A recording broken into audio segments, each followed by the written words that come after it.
Cash balance plans. Here's what you got to know. If you're a small business owner, self-employed, high income, and you've got maybe 20 employees or less, so maybe you're an attorney, you're a dentist, you're a physician, an accountant, high income, and your employees don't make nearly as much income as you do, this could be a game changer. A cash balance plan is a hybrid retirement account. You're familiar with 401k plans. These are employer sponsored retirement accounts that you can set up for you and your employees. They can put money in, and maybe you have a match, maybe you don't. But to incentivize them, maybe you toss in a couple bucks. And it's really designed for the employee to kind of manage their own investments and individualize. Each employee has their own separate account. On the flip side, you're probably familiar with a pension. Maybe your parents or your grandparents had one. They're pretty rare these days, but I've got a number of clients that still have them. Most of them are in the government space. With a pension plan, the way that it works is your employer puts money into the plan. Your employer is in charge of investing and managing those assets appropriately for the benefit of all the employees that participate in the pension. And the investment risk is on the employer, whereas with a 401k, the investment risk primarily is on the employee. There's what we call a 338 fiduciary responsibility that the employer bears in making sure the investments are lined up appropriately for the broad pool of the employees. But compared to a pension, the pension has a lot more burden on the employer's shoulders to manage appropriately, so that when employees do retire, they're going to have that option to take a monthly source of income until they pass away, or maybe they do a lump sum rollover. Okay, so you understand the 401k side, you understand the pension side. The cash balance plan, in my opinion, brings the best features of both to the table. Now, with a cash balance plan, it's a hybrid type of deferred account. So we have DC plans, which are deferred compensation plans. And then we have DB plans, which are defined benefit plans. Deferred comp, that's going to sit in the 401k side. That has a minimum amount that you can, or excuse me, a max amount that you can put in, right? There's limits on how much you can put into a 401k. But with DB plans, defined benefit plans, there's not necessarily limits. It's typically a combination of your income, your age, how close you are to retirement, and how long you're going to live.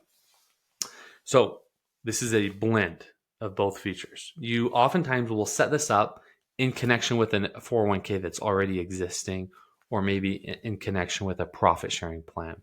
But it allows you, as the owner of the business and as an employee of the business, to stockpile a bunch of money into the cash balance plan. See, the way that it works is we do a census each year and look at the salary or the compensation that each employee has received.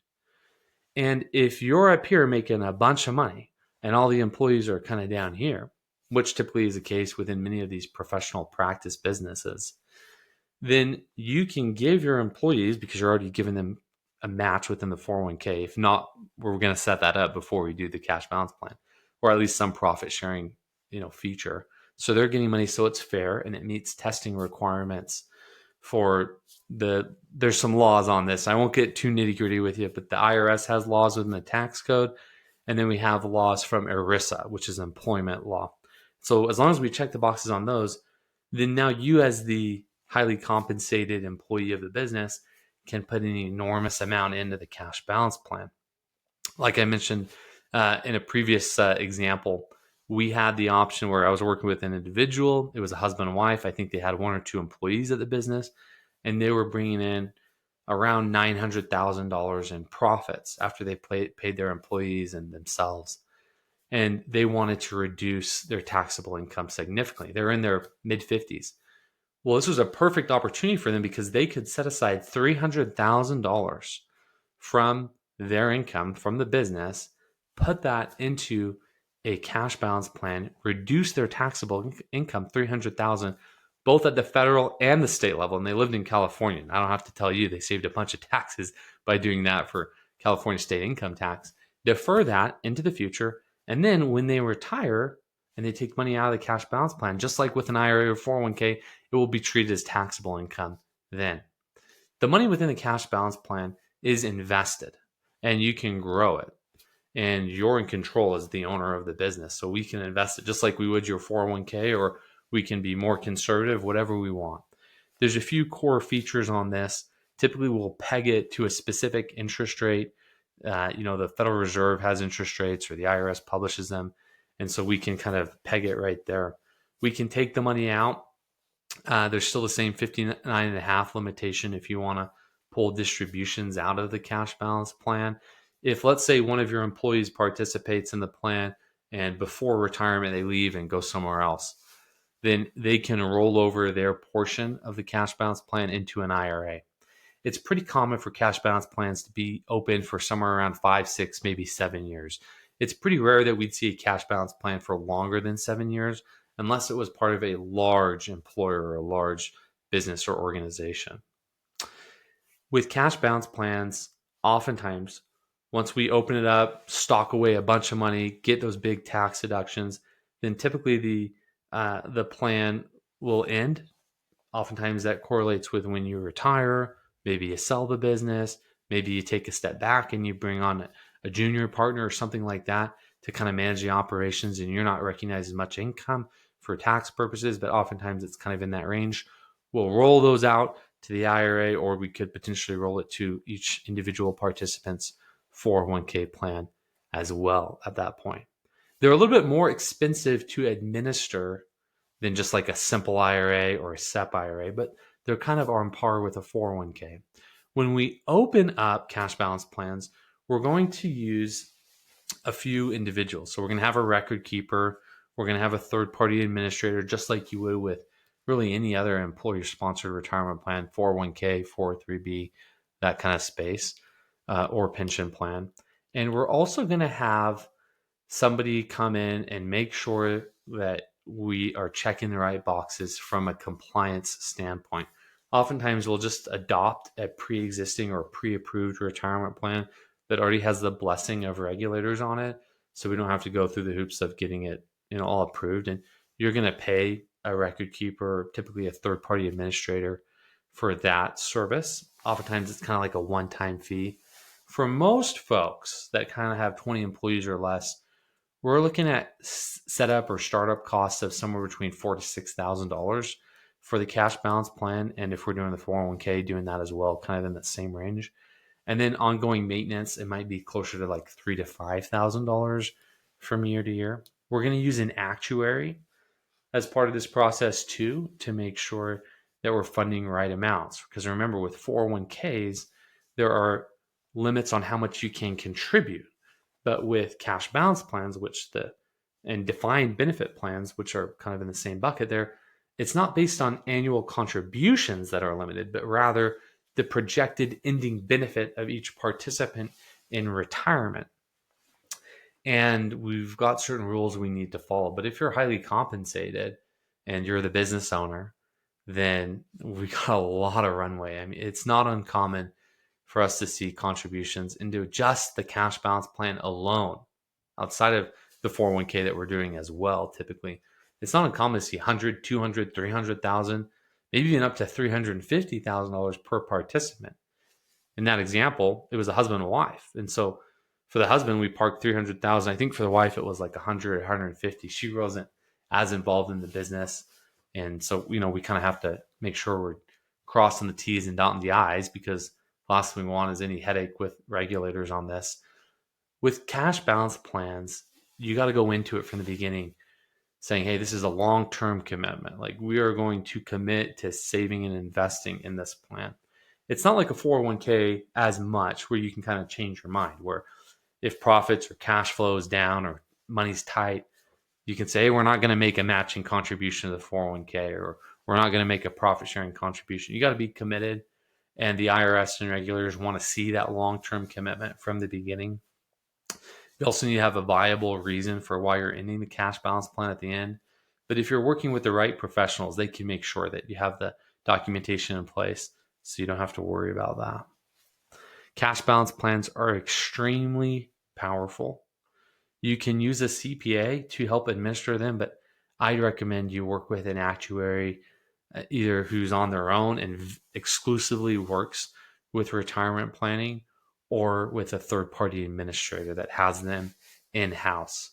I work with 2 different folks, and they're phenomenal, and that's all they do. And I found in this space, you don't want a jack of all trades. You want someone who this is what they do, and they know the details and the ins and the outs, and that's the way to go. So very, very powerful. There's some costs on the front end, but when you weigh them against the tax savings that you get within the cash balance plan, extremely powerful way to do deferrals. Remember, we're reducing taxable income. Let me give you another example because I like it of when a cash balance plan could be effective. All right, we've got a couple. They're in their late 50s and they own a dental practice. They actually have 2 offices and they have been making pretty good money. Yeah, they're not hurting for it and they're good savers, which is kind of surprising because a lot of dentists, let's face it, they oftentimes get sucked into stupid investments and they spend a lot of money. But not these dentists. They're great and they have a good head on their shoulders. So they have the cash balance plan we set up for them. They've been putting away a ton of money in. Their employees are so excited because most dental practices in that area where they live, they don't offer good retirement benefits. And it's helpful for the dentist as well because these employees are now more sticky to the practice. They're less likely to leave because there's vesting requirements on these retirement accounts.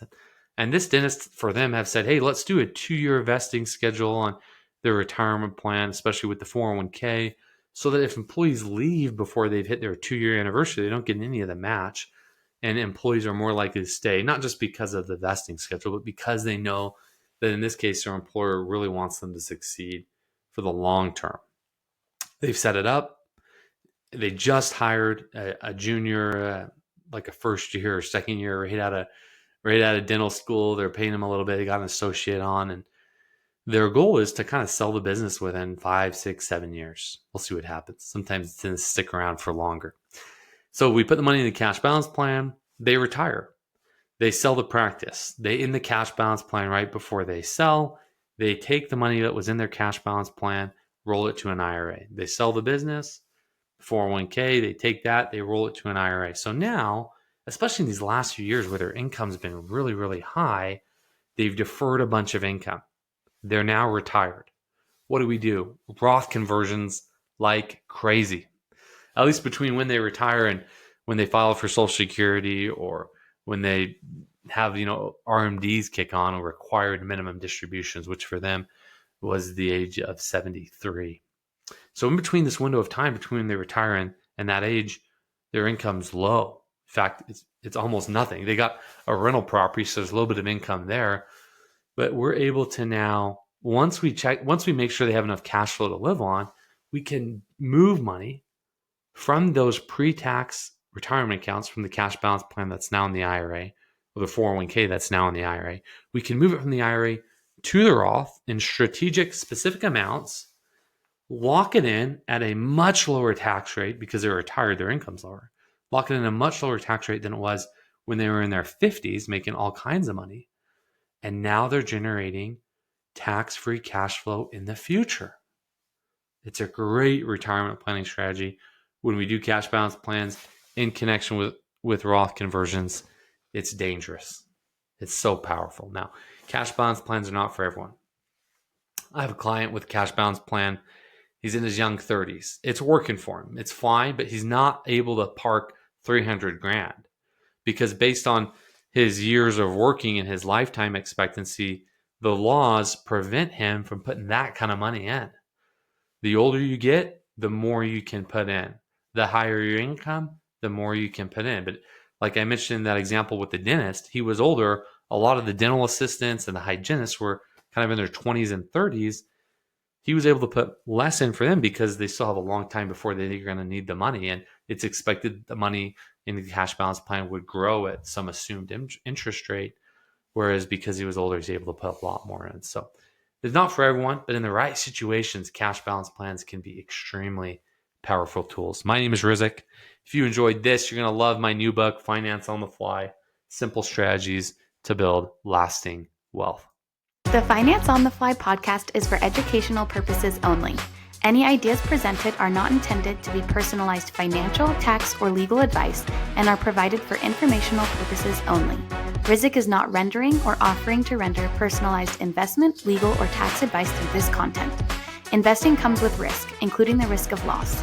Consult your own tax professional, financial advisor, or estate planning attorney to perform your own due diligence.